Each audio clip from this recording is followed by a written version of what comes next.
What's up, guys, and welcome back to my next video. I hope we're all doing fine. And today we're gonna continue with the Allegory of the Cave by Plato. Alright, let's move on. Then shall we propose this as a second branch of knowledge, which you, Yov, will study? Let us do so, he replied. And suppose we make astronomy the third, what would you say? What do you say?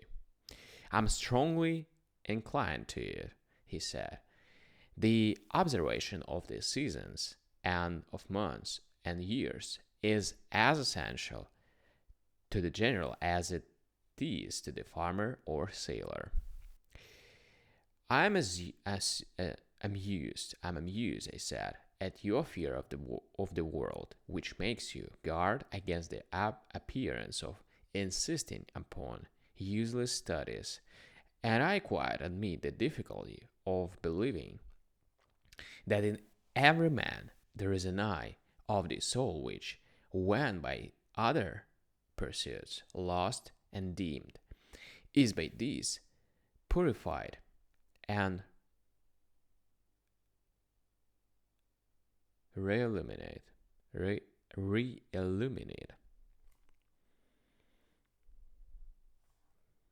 purified and illuminated, and is more precious far than 10,000 bodily eyes, for by it alone is truth seen. Now there are two classes of persons. One class of those who will agree with you and will take your words as revelation. Another class to whom they will be utterly unmeaning and who will naturally deem them to be idle tales, for they see no sort of profit which is to be obtained from them, and therefore you had better decide at once with which of the two you are proposing to argue. You will very likely say with neither, and that your chief aim in carrying on the argument is your own improvement. At the same time, you do not grudge to others any benefit which they may receive. I think that I should prefer to carry on the argument mainly on my own behalf than take a step backward, for we have gone wrong in the order of the sciences. What was the mistake? He said. After plate geometry, I said, we proceeded at once to solids in revolution instead of taking solids in themselves. Whereas after the second dimension, the third, which is concerned with cubes and dimensions of depth, ought to have followed. That is true, Socrates.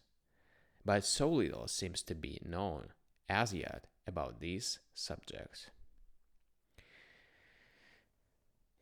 Why, yes, I said, and for two reasons. In the first place, no government patronizes them. This leads to a want of energy in the pursuit of them, and they are difficult. In the second place, students cannot learn them unless they have a director. But then a director can hardly be found, and even if he could, as matters now stand, the students, who were conceited, would not attend to him. That, however, would be otherwise if the whole state became the director of these studies and gave honor to them. Then disciples would want to come, and there would be continuous and earnest search, and discoveries would be made.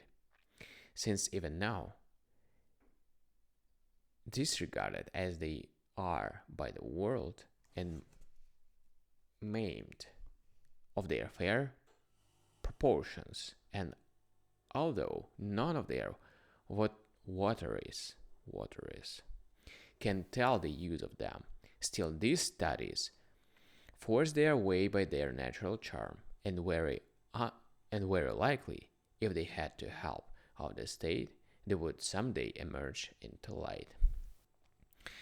Yes, he said, there is a remarkable charm in them, but I do not clearly understand the change in the order. First, you began with the geometry of plane surfaces. Yes, I said. And you placed astronomy next, and then you made a step backward. Yes, and I have delayed you by my hurry. The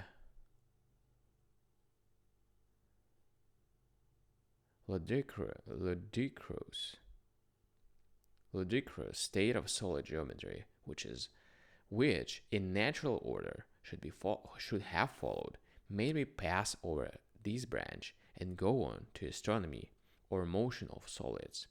True, he said. Then, assuming that the science now admitted would come into existence if encouraged by the state, let us go on to astronomy, which will be fourth.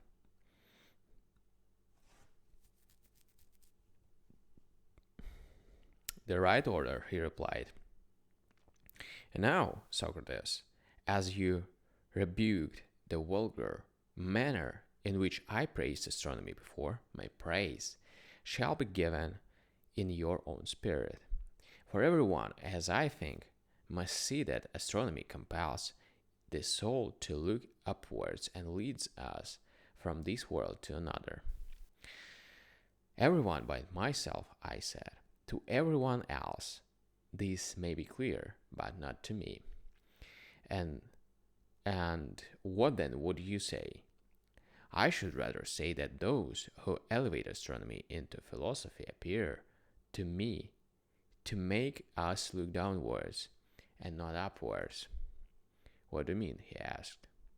You, he replied, have in your mind a truly sublime conception of our knowledge of the things above, and I dare say that if a person were to throw his head back and study the fretted ceiling, you would still think that his mind was the percipient and not his eyes. And you are very likely right, and I may be a simpleton. But in my opinion, that knowledge only which of being and of unseen can make the soul look upwards, and whether a man gapes at the heavens or blinks on the ground, seeking to learn some particular of sense, I would deny that he can learn, for nothing of that sort is matter of science.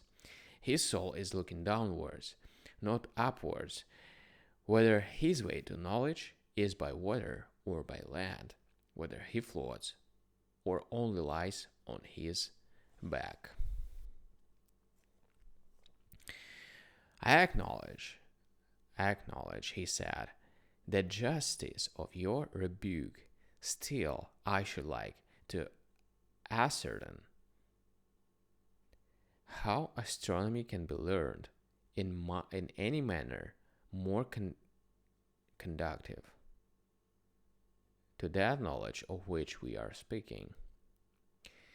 I will tell you, I said, the starry heaven which we behold is wrought upon a visible ground, and therefore, although the fairest and most perfect of visible things must necessarily be deemed inferior far to the true motions of absolute swiftness and absolute slowness, which are relative to each other and carry with them that which is contained in them, in the true number and in every true figure. And now these are to be apprehended by reason and intelligence, but not by sight. True, he replied.